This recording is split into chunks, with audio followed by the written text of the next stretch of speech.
You want to know why we don't have more millionaires in real estate? It's because they're too busy trying to get through the learning curve on their own. I'm talking about mom and pop shops, people that are just basically saying, I want to invest in real estate, so I'm sure I can figure it out. Like, you buy a house, you fix it up, you sell it, you make money. Sounds really easy, but also sounds like a ton of hard work. And if you don't do it right, it's really easy to mess up. Which is why in today's video, we're going to be talking about 3 passive ways to invest in real estate where you have a much higher rate of success because you're not the one potentially screwing it up. You're actually working with professionals that know what they're doing.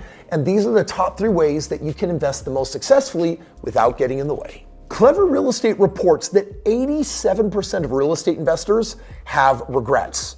Like, I wanted to become an investor, I bought a property, and then something went wrong. And if you want to know what's going wrong, in 51% of the situations, they have tenant regrets, which means that they put someone in their house and they're like, shoot, right? There's a 52% chance that that tenant is ruining the house, creating extra expenses. And that's one of the biggest reasons why new investors fail is that they're doing it on their own because they don't have someone walking them through the learning curve. They don't have a buy box. They don't have a strategy. They don't have a system.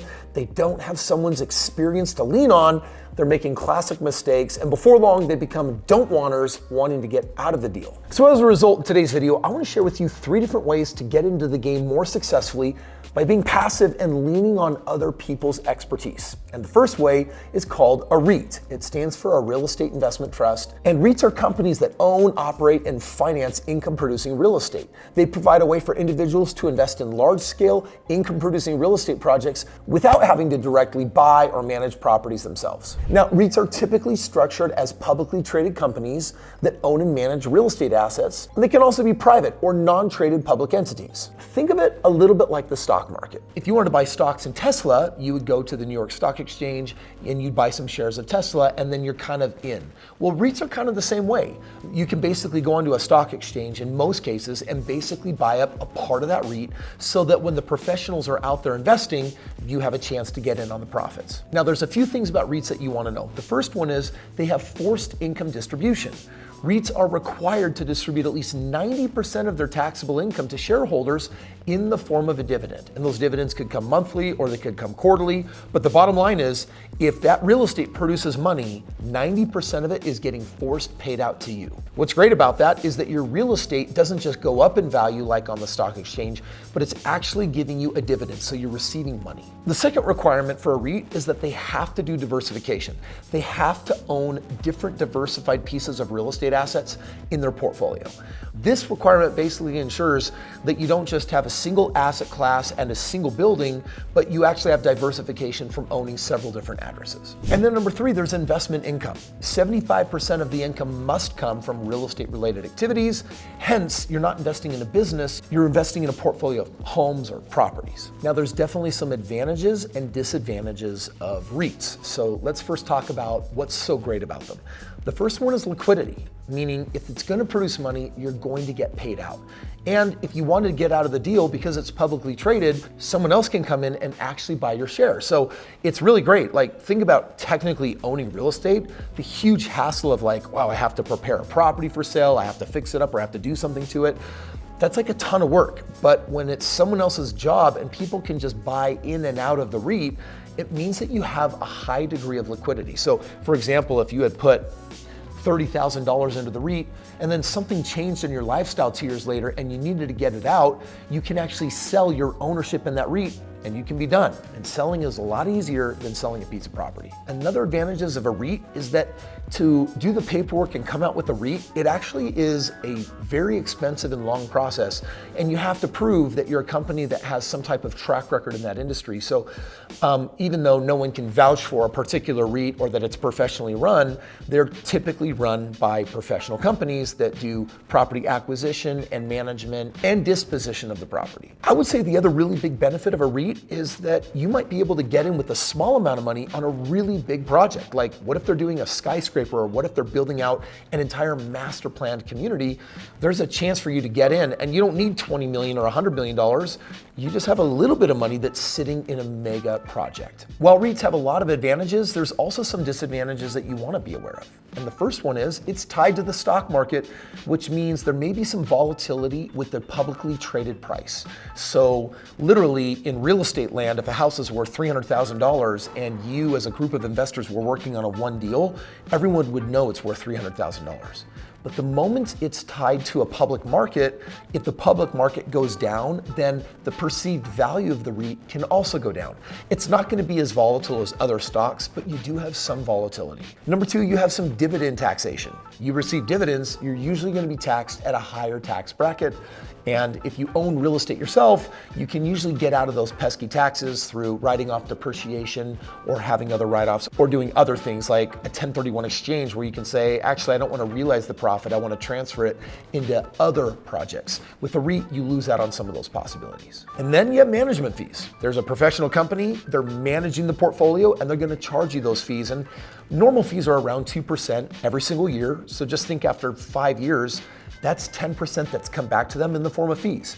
Is that going to reduce your ROI? Yeah, not a significant amount, but those fees are real. With REITs, you also do need to be aware that it's real estate, and real estate is severely impacted by interest rates. So if the interest rates fluctuate, if they go up, if they go down, they can have advantages and disadvantages on your REIT. Your REIT is susceptible to interest rate sensitivity. So you might be wondering, okay, Kris, instead of actually buying real estate myself, if I invest in a REIT, what kind of returns can I expect? And across the board, REITs seem to deliver between 8 and 12%. Now that does include appreciation, it does include dividends, and so compared to like the stock market, like the S&P, it's definitely on the higher side, and it's in a physical asset. So it's not like the stock market that can take a 30% bath and it's like my real estate went down 30%. It's not that volatile. It's actually a better store of value, and the returns are going to be better in a REIT generally than the stock market. I think it is important to include that if you buy real estate individually, Forbes reports that the average mom and pop investor are producing 10.5% returns. On all of my real estate over the last decade, on the last 2,130 rentals, my average returns are 60.65%. So they're significantly bigger, but guess what? I have to do all of the work and manage the entire thing. So I make a lot more, I might have to risk more or put in the work and effort. With the REIT, you just don't have to do that. They're gonna charge you for that. Your second option for passively investing in real estate is something I'm rather fond of. It's called partnering. You see, you're still gonna get in on physical properties. You're gonna buy them together with an expert or someone else. And basically, if you put up the money or the credit or the expertise or the crew, you don't have to put everything up because your partner's bringing something to the table. For example, when people partner with me, they look at my track record on my last $2 billion worth of real estate. They evaluate thousands of my last deals. They look at my average ROIs, and then they basically say, Kris, if I'm gonna partner with you, I'm going to put up the money. You can basically buy the property. They get to make some of the higher level decisions. And then my team does all the day-to-day management, managing the portfolio, growing the portfolio, and my partner has a relatively passive role. In this situation, they usually have to have more money than a REIT. The advantage with partnering is if you find an expert investor or someone like me, we have a track record that you can evaluate. So when I say over the last 2,130 rentals over the last 9 years, that I'm averaging a 60.65% annual ROI, that's really attractive. But the downside compared to a REIT is that maybe instead of bringing a few thousand or $5,000 or $10,000 to the table, when partnering with me, you need to bring in $50,000 or $100,000 just to start with. So it's a higher threshold and not something everyone can do. Now, I told you today that there was going to be 3 strategies, but there's actually a bonus at the end. It's actually one of my favorite strategies. But first, let me at least share with you the third passive strategy for getting in on real estate, and it's called syndication. Real estate syndications involve a group of investors pulling their resources and money together with a professional team that has basically presented a particular project, and they're basically saying, we want to put in an amount of our money in on this project, it's going to define our ownership, and then when we do the project and we sell the project, we're going to get a piece of the pie. So it starts with the syndicator. This is the general partner that is basically responsible for finding the deal, acquiring the deal, and basically managing the entire project from start to finish. And then you have limited partners. That would be you. You're basically putting in the investment capital. You're not going to participate in management, but you do receive a share of the profits. And that's what makes syndication very, very appealing. So some of the benefits of syndication is you got professional management, right? Syndicators are managed by experienced real estate professionals. Often there's diversification, allowing investors to gain access to larger properties, more extensive projects. And then there is the potential for higher returns. If the project performs well, investors can benefit from significant returns. Last year, I actually syndicated a project in Oregon. It was basically a development of a bunch of condos. And we've since in that year developed those condos. We've basically brought them to market. And guess what? We started with a potential really high ROI. The market there has softened and now we're selling the properties for less. And while it's still going to be a really good ROI, it's actually going to be less than the pro forma originally stated. And that's one of the disadvantages of a syndication is you're basically saying, I'm going in on a specific project. We start with an expectation of what we hope we can achieve, but based on the way the market shifts and changes or the way the deal is managed, that ROI might actually increase or decrease. So here are some of the downsides of syndication. You have illiquidity, right? Your investment is going to be in the deal until it's time for it to come out of the deal. It's not like a REIT where you can be like, I bought in this month and next month something crazy happened and I want to get out of it. You have to wait until the deal is done. You do have management fees. Syndicators do charge fees for their services that will overall impact the return. You're basically going to see the same thing across the board in all of the different passive real estate strategies because you have experts managing those projects. And then the third disadvantage is risk. The success of the investment is highly dependent on the syndicator's ability to manage the property effectively. And I just shared with you an example how we brought professionals in, they have great track record, and even though we're still gonna get a great return, it's gonna be a little less than we originally thought because the market shifted on us a little bit. And like I said, there's actually a fourth option today. It's a bonus to the video, and it's my very first Regulation A fund. It's called the Kronos Fund.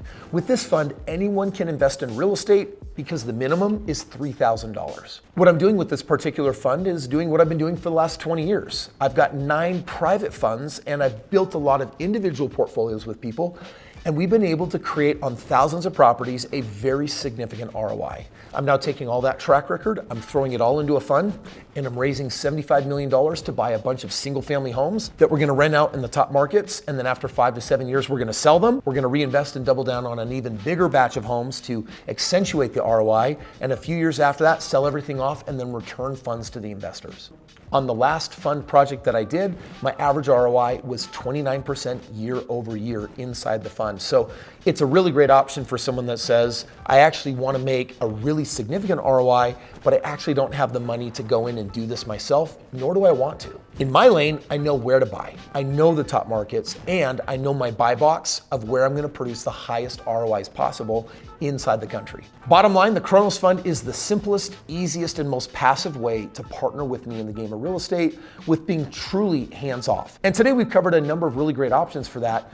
The Kronos Fund, I think, has the advantage of all of them while producing the highest returns for you. And if you want to learn more about the Kronos Fund, click the link below and get started investing in real estate today. Now, I know what you might be thinking, Kris, I've got a 401k, so I'm going to be just fine. Why would I invest in the Kronos Fund? Well, if you listened earlier, we talked about the Kronos Fund having the potential to make you a lot more money than a 401k.